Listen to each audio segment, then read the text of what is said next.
My name is Dr. Celeste Monroe. I thought nothing could ever make my hands tremble in the OR until the day I stood over my ex-husband, the man who once left me because he thought I was infertile, holding a scalpel, preparing to remove part of his liver to save his current wife, the same woman who destroyed our marriage. And at that very moment, our son, the child he never knew existed, was lying upstairs, waiting for a liver transplant. Amara, his wife, murmured under anesthesia, "I should have destroyed the files, made sure she never found out she was pregnant." And that's when I realized she knew. She'd known all along and hid it from me, for 8 years. Before I share the rest of this story, drop a comment and tell me where you're watching from. Hit like and subscribe if you believe that sometimes miracles don't come from heaven, they come from the very person who once walked away. Trust me, you won't want to miss how this story ends. The name on the surgical file made my coffee mug slip from my fingers. It shattered against the hospital floor, brown liquid pooling around my white sneakers like old blood. Griffin Devereaux. After 8 years, his name still had the power to make my hands shake. "Dr. Monroe?" My resident touched my elbow. "Everything okay?" I bent to gather the ceramic pieces, letting my hair fall forward to hide my face. "Fine, just tired." But I wasn't fine. The VIP patient scheduled for tomorrow's liver transplant was Amara Kingsley Devereaux, wife of Griffin Devereaux, CEO of Biogen Technologies. The potential donor listed was Griffin himself, my ex-husband who'd called me defective when the fertility tests came back. Who'd let his family convince him that a barren wife would tarnish the Devereaux legacy? I pressed my palm against the cold metal of the filing cabinet, steadying myself. In the break room, down the hall, someone had left the TV on. A news segment about Biogen's latest medical device patent. Griffin's face filled the screen, older now, silver threading through his temples, but still wearing that confident smile that once made me believe in forever. "The Kingsley Devereaux family requests the best surgeon available," my chief had said this morning. "That's you, Celeste. No one in the South has your success rate with living donor transplants." I'd built that reputation while raising Liam alone. 8 years of 16-hour days, surviving on hospital coffee and whatever the cafeteria had left after midnight rounds.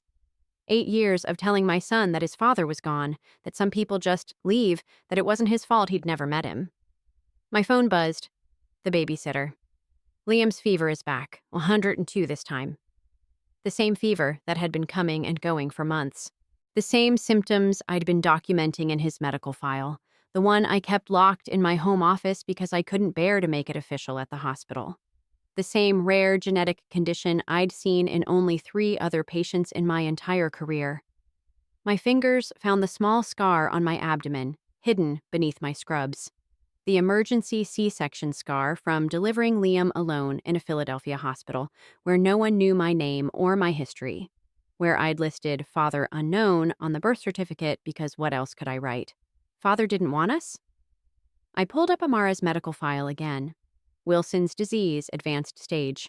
Without a transplant, she had maybe 3 months. The same disease that was slowly attacking Liam's liver, though his was still in early stages. Still treatable if we found a matching donor.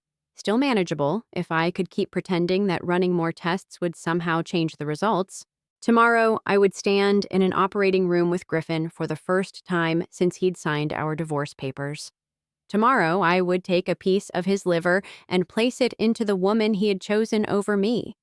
Tomorrow, I would save her life while our son, the son he didn't know existed, lay in a hospital bed 3 floors up, needing the same miracle. The ceramic pieces bit into my palm as I squeezed them.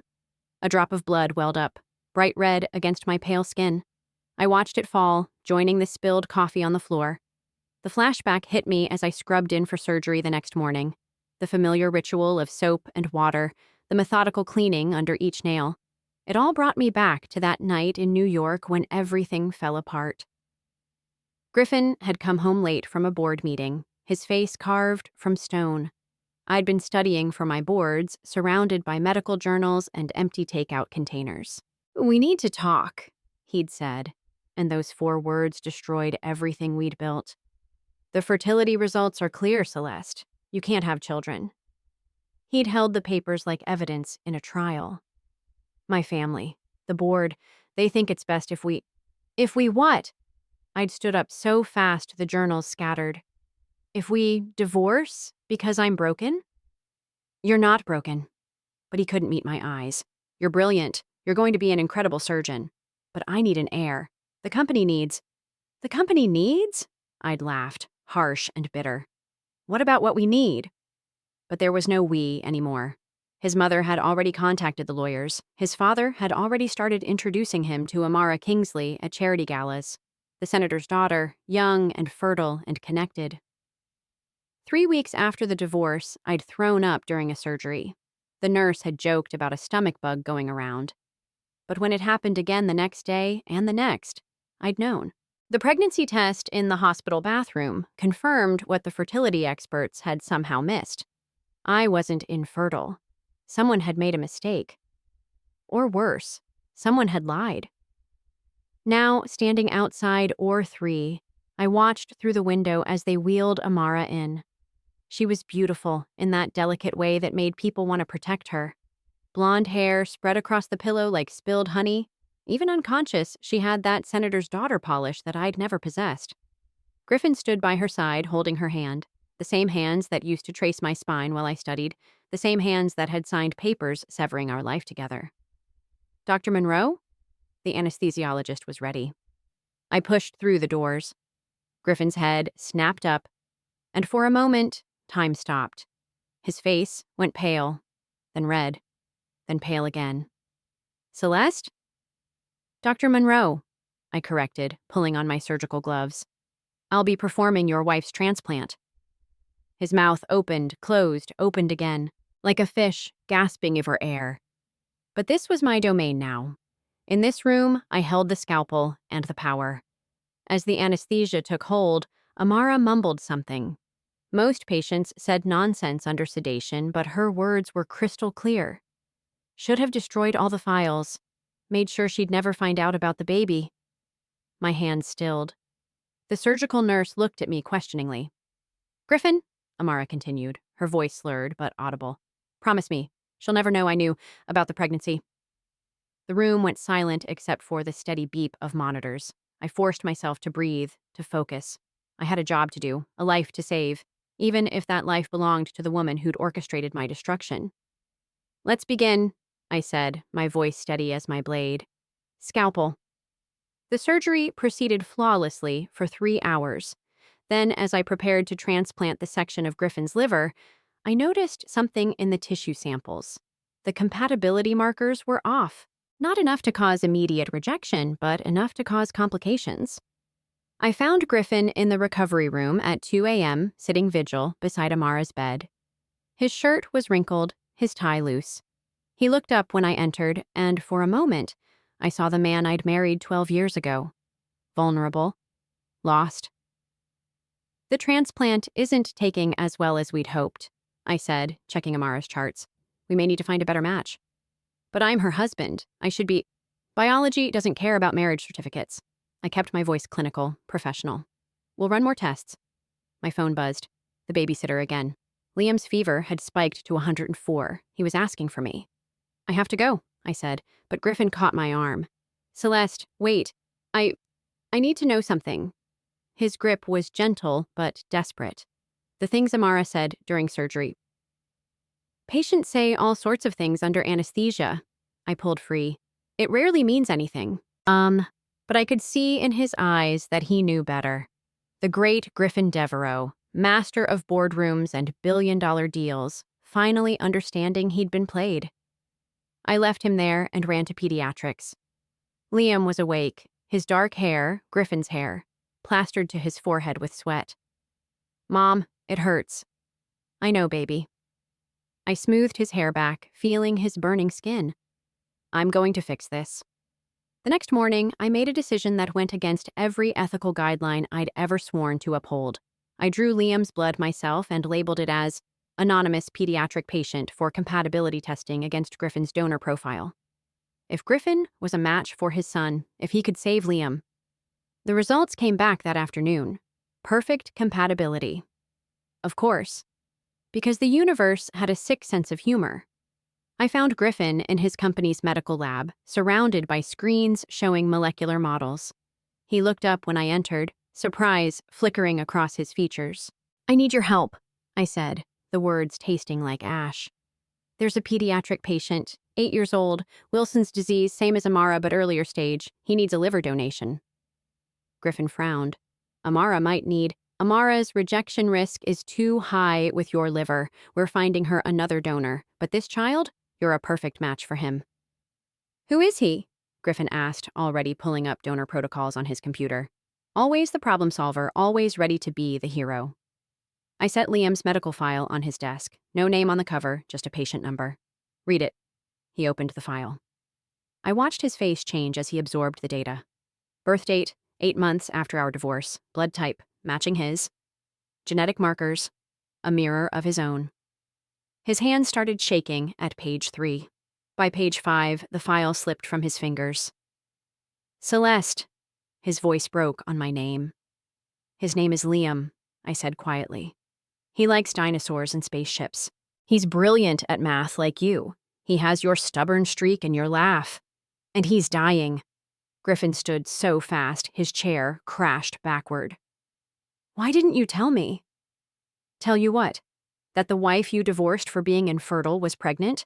That your family's fertility experts were wrong? Or that Amara knew all along?" I let years of anger bleed into my voice. "Which part should I have told you, Griffin? Before or after you replaced me?" Griffin signed the donor consent forms with shaking hands. He didn't speak for a long time, just stared at Liam's photo in the medical file, a school picture where our son smiled gap-toothed at the camera, wearing a dinosaur t-shirt. "Can I meet him?" Griffin's voice was barely a whisper. "Before the surgery?" "No." The word came out harder than I intended. "He doesn't know who you are. He thinks his father is dead." Griffin flinched as if I'd slapped him. Good. Let him feel a fraction of the pain I'd carried for 8 years. But as I turned to leave, he said something that stopped me cold. "The fertility tests. I never saw the actual results. My mother handled everything. She said it would be easier if I didn't dwell on the details." I spun around. "Your mother?" "She took me to her specialist, said he was the best." Griffin pulled out his phone, scrolling through old emails. "Dr. Marcus Whitfield. Do you know him?" I knew him, Amara's uncle. The pieces clicked into place like surgical instruments on a tray. "We need to run more tests on Amara," I said suddenly. "Full genetic panel." "Why?" "Just trust me." The results came back the next day, confirming what I'd suspected. Amara and I shared genetic markers. Too many to be coincidence. We were half-sisters. I confronted her while she was still weak from surgery, Griffin standing beside me. "Your father had an affair with my mother 36 years ago," I said. "You've known all along, haven't you?" Amara's eyes, the same unusual green as mine, filled with tears. But they weren't tears of remorse. They were tears of rage. "You had everything," she whispered. "Brilliant career, perfect husband, the life that should have been mine. My father's other daughter, the one he actually loved. So you destroyed my marriage?" I gave Griffin what his family wanted. An heir, a proper wife. She turned to Griffin. "Tell me you haven't been happier with me." Griffin's silence was answer enough. He hadn't been happier. He'd been convenient, comfortable, empty. That evening, I stood outside Liam's room, watching through the window as Griffin sat beside our son's bed.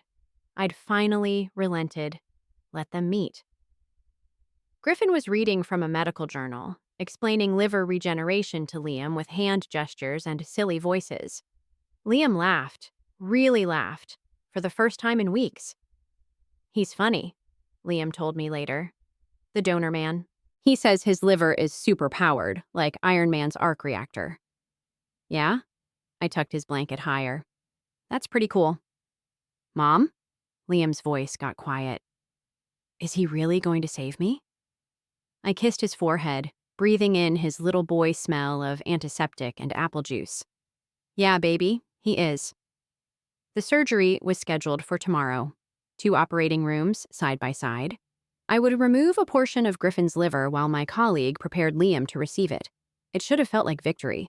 Griffin finally paying a price, finally sacrificing something. but all I felt was tired. That night, Griffin found me in the hospital chapel. I wasn't praying, just sitting in the quiet, letting the silence wash over me. "I dream about you," he said, sliding into the pew beside me. Not, not like that. I dream about the life we planned, the kids we were going to have, Sunday pancakes and science fairs and family vacations. Stop.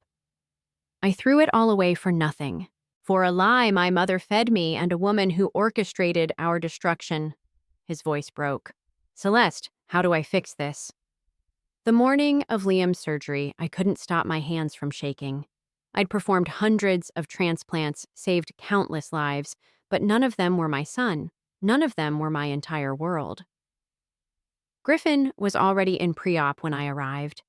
He looked up from the consent forms he was signing, not just for the surgery, but custody acknowledgement papers his lawyer had drawn up overnight. "If something happens to me," he said, "I want to make sure Liam is taken care of. Financially, medically, everything. Nothing's going to happen to you." But I took the papers anyway, noting the trust fund amount that made my eyes water. Enough to pay for any treatment Liam might ever need. Enough to ensure he'd never want for anything. "Celeste," Dr. Chen, my colleague, appeared in the doorway. "We have a problem." My blood turned to ice. "Liam?" "No, Amara. She's destabilizing. If we don't find her a match in the next 12 hours... I knew what he wasn't saying. She would die. "Test me," I heard myself say. "If we're sisters, I might be compatible."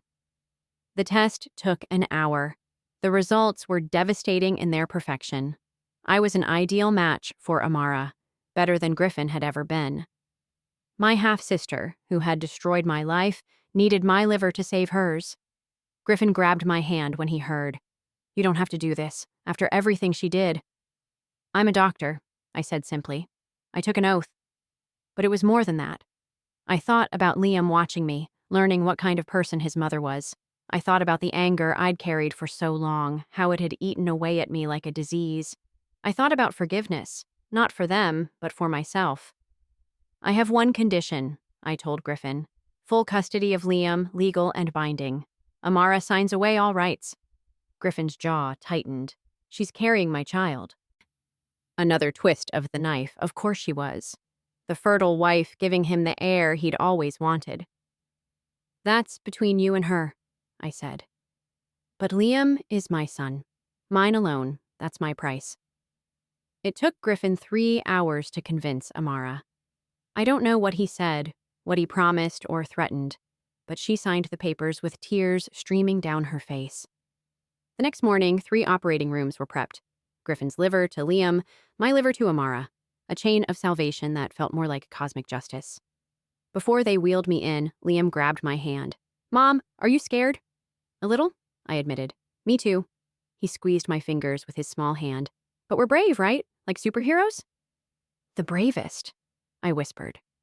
In the operating room, as the anesthesia took hold, I had one last coherent thought. I was saving the woman who'd tried to destroy me. But I was also freeing myself. The anger, the bitterness, the weight of betrayal. I was cutting it all away with the same precision I used on diseased tissue. When I woke up, Liam was the first thing I saw. He was sitting up in the bed beside mine, pale but smiling. Griffin's liver already working its magic in his small body. "We match now, Mom," he said, pointing to our bandages. "Battle scars." Griffin stood between our beds, looking lost. "Amara's stable," he said quietly. "The transplant worked." "Good." And I meant it. 6 months later, I published my memoir. 2 lives, 1 body, a surgeon's story of betrayal and redemption. The dedication read, "For Liam, who taught me that love means choosing forgiveness, even when forgiveness seems impossible." Griffin had left Biogen. He'd shocked everyone by walking away from his empire to work for the Pediatric Genetic Disease Foundation I'd started. He showed up every day at 7 a.m., worked until Liam's bedtime, then spent evenings teaching our son everything from coding to chess. "Why?" I asked him one evening as we watched Liam play with other kids in the hospital's therapy garden. Our son was thriving, his new liver functioning perfectly, his energy returning in bounds. Because I spent 8 years building a life that looked perfect from the outside, Griffin said. Now I want to build one that feels perfect from the inside. Amara had moved to Switzerland after giving birth. She'd signed away custody of that child too, a daughter Griffin was raising alone. She sent Christmas cards, but nothing more. I think the surgery had changed her, shown her that all her manipulation had led nowhere but to depending on my mercy to survive. The journalist who'd broken our story, my former student Sarah, won a Pulitzer for her series on medical ethics and family secrets. She'd exposed not just our story, but the entire network of lies that Griffin's mother and Amara's family had woven. Dr. Marcus Whitfield lost his license. Griffin's mother retreated from society, her reputation in ruins. But the real story wasn't about revenge or justice. It was about the quiet moments. Liam teaching his baby sister to tie her shoes. Griffin showing up at every doctor's appointment, every school play, making up for 8 years of absence with fierce determination. Me, learning to trust again, one day at a time. "I love you," Griffin told me one evening as we tucked Liam into bed. I never stopped. I just got lost for a while. I didn't say it back, not yet. But when he proposed 6 months later, at Liam's 9th birthday party with cake frosting on his nose and his daughter in his arms, I didn't say no either. "I need time," I told him. "Real time, to know this is real." He nodded, slipping the ring back in his pocket. "I waited 8 years to find my way back to you. I can wait as long as you need." Liam looked between us, his wise little face serious. "You don't need to get married," he announced. "You just need to be a family. And we already are that, right?" From the mouths of babes. We never did get remarried. But we built something better. A family stitched together with surgical precision, scarred but stronger for it. Griffin moved into the guest house behind our home, close enough to be present, far enough to respect the boundaries I needed. Every morning, I watched him walk Liam to school, their heads bent together in conversation. Every evening, we had dinner as a family. Me, Griffin, Liam, and baby Rose. Not the family any of us had planned, but the one we'd chosen to save. "Mom," Liam asked one day, working on his science project about organ regeneration, "did you know livers can grow back? Like, if you give someone a piece, yours grows back too?" "I did know that," I said, touching the scar beneath my shirt. "So you didn't really lose anything when you saved Aunt Amara?" I looked at my son, healthy, happy, alive because of Griffin's sacrifice. At Rose, giggling in her high chair. At Griffin, who'd finally learned that love wasn't about legacy or perfection, but about showing up, day after day, especially when it was hard. "No, baby," I said. "I gained everything.